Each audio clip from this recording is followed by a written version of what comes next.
Welcome. In this lecture, we're going to be talking about operations, production, and milestones.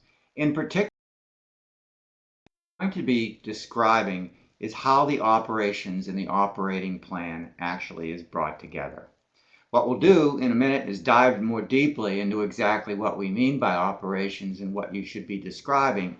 But the general idea here is that you want to be able to have the reader, and by the way, yourself, as you're thinking through this, have a visual picture as you read or as you think about this and as you put this operating plan together of what the business is actually like. What's happening on a day-to-day basis? When people come to work, what are they doing? How many people are there? What kinds of, where do they sit? How big of a location do you have? All of those things. Who is the suppliers that show up? What do they do? How do you handle those situations? When the customers come in or if they do visit, what is it that they're experiencing? You want to be able to describe in a good detail what all that looks like so the reader or the listener can have a picture in their mind of your operation and begin to become comfortable that indeed you have a plan and you know what you're doing. So let's dive a little more deeply into the notion of the operating plan. If it's manufacturing operations, you want to describe how you're going to be putting that plan together. How will you deliver your product? Will you be having an outside manufacturer make it? Will they make parts of it and you do final assembly? Who is it that you will have? Where will they be located? How will they deliver the product to you or to the customer? How does all of that production occur? If it's a restaurant, who are your suppliers? Where do they deliver the materials? How often do they deliver? What's in your kitchen? How do you prepare the food? Are you heating up food that's previously prepared? Are you preparing everything from scratch? What is the process of operations? When a customer walks in the door, what is the experience they have?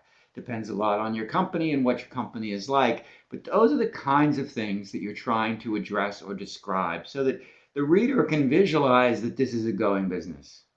And they can think about what you're doing, and they can make assessments as to whether or not it makes sense from an efficiency and effectiveness and a customer satisfaction perspective, and whether it makes sense that you're going to be able to make a profit from this.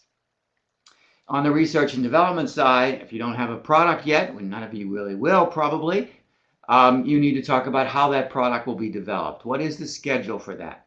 What activities in your company are going to be looking at designing, developing, prototyping, coming up with ideas and features and functions, doing market tests on the various elements of the product? How will all that happen? What's your schedule? What's your timeline for this?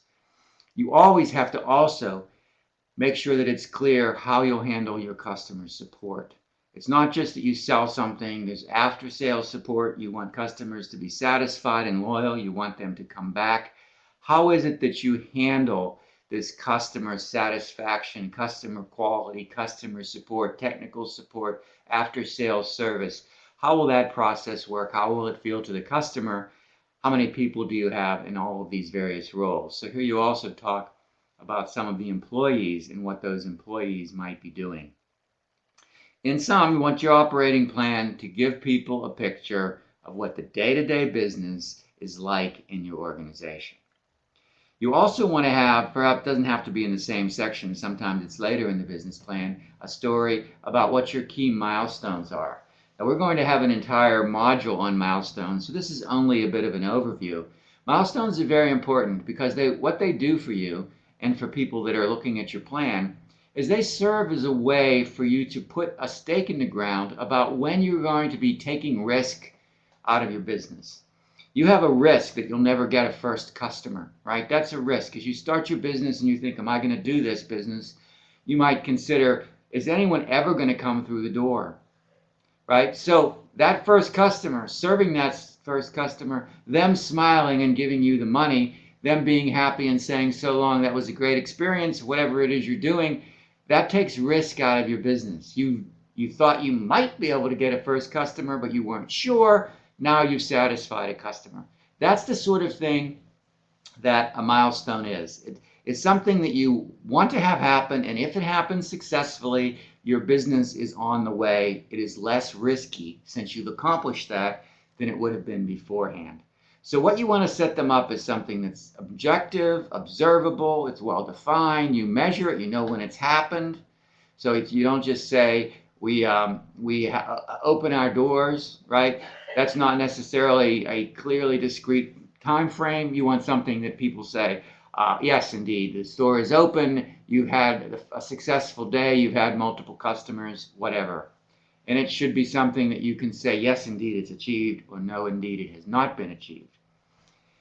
As I mentioned, each of these milestones need to take risk out of the business. And by the way, your complete set of milestones, all of the milestones you list, if they're all achieved, they should take all of the risk out of the business. So once you did milestone A, milestone B, milestone C, all the way down to the end of your milestones, once you've accomplished all of those, you have a successful business.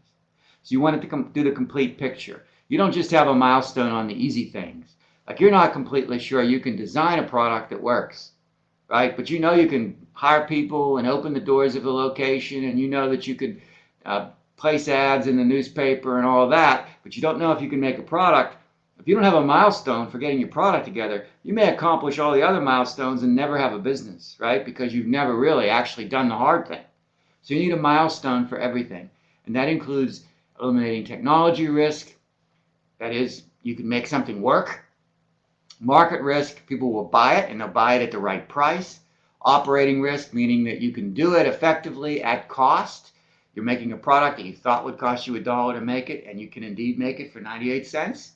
That's operating costs. Legal, you're doing everything above board. You're taking out the legal risk. You formed the right prospects, the right paperwork, and you followed all the right regulations. So you're taking out some of the legal risk you might have. You have your liability insurance, all those things. Financial risk, you've gotten your cash flow so that you can pay for your ongoing operations. And strategic risk, somebody opened a shop just like yours down the street, and you've managed to survive the fact that they're offering similar products. Your products are distinguished. You maybe relaunch a few things. You maybe make some adjustments in your pricing. They've been there 6 months now, and you are just as prosperous as you ever were. In fact, you're taking some of their customers. That's another example of a milestone where you've achieved something. So that's what you do. And what's important to remember is every time you eliminate risk from the business by reaching a milestone, you are actually increasing the value of your business. Because when investors or partners or whatever, or your employees look at your business and they see all this risk, they discount the value because of the risk. But once you've taken the risk out and you have customers, you have a product, you're successful, you've fought off competitors, there's less risk in your business and your value goes up. So it's really how you create value, by eliminating risk, and you do that by clarifying the milestones across all of your risk, and then one by one you check them off and take that risk out of your business. On our next lecture, we'll talk about the management section of the business plan, the organization, capital structure, capitalization and structure, those kinds of things. And those are other areas that need to be in the business plan. We won't spend a lot of time on that lecture, but we will see you and go through that part of the business plan in our next lecture. See you there.